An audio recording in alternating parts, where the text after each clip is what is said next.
What if I told you a video game got so good at brainwashing players the United Nations took notice? Yeah, this isn't some conspiracy theory, this is Helldivers 2, and its satirical take on fascism might just be too effective. Let's break it down. If you've played Helldivers 2 for more than, say, a sneeze, you already know this game leans hard into satire. Think Starship Troopers. But instead of questioning the propaganda, you're too busy getting squashed by supply drops. Fun, right? But here's the kicker.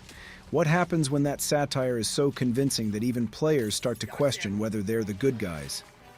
Arrowhead CEO Johan Pilestedt laid it out at this year's Game Developers Conference.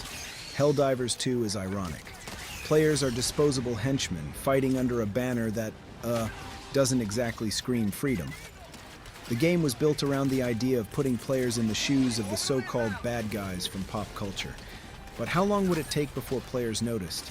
The freaking United Nations reached out to Arrowhead to discuss psychological manipulation. That's right.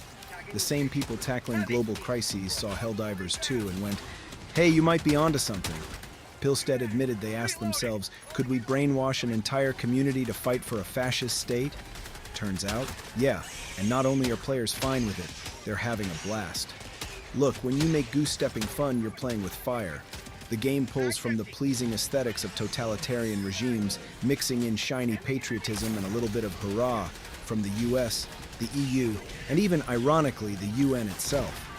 Kinda makes you think, huh? The combination of propaganda-style recruitment posters, patriotic speeches, and relentless military rhetoric creates a world that looks a little too real. And that's exactly the point.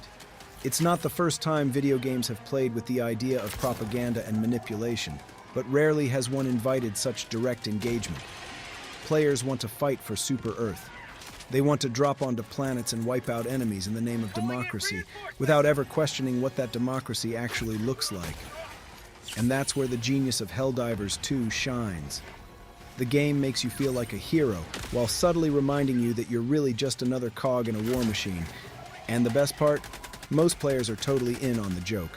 But the fact that the UN saw something worth discussing in Helldivers 2 just proves how powerful a game's message can be, even when it's wrapped in explosions and laser rifles. So, what's the takeaway? Helldivers 2 is an absolute riot, but it also proves just how easy it is to get swept up in propaganda, especially when it looks cool. Whether Arrowhead actually sat down with the UN or not, one thing's for sure. This game isn't just making waves, it's making people think. What do you think? Is Helldivers 2 a masterclass in satire? Or did it hit a little too close to home? Drop your thoughts in the comments, hit that subscribe button, and check out our other videos for more gaming deep dives. Until next time, I'm Russ Travis.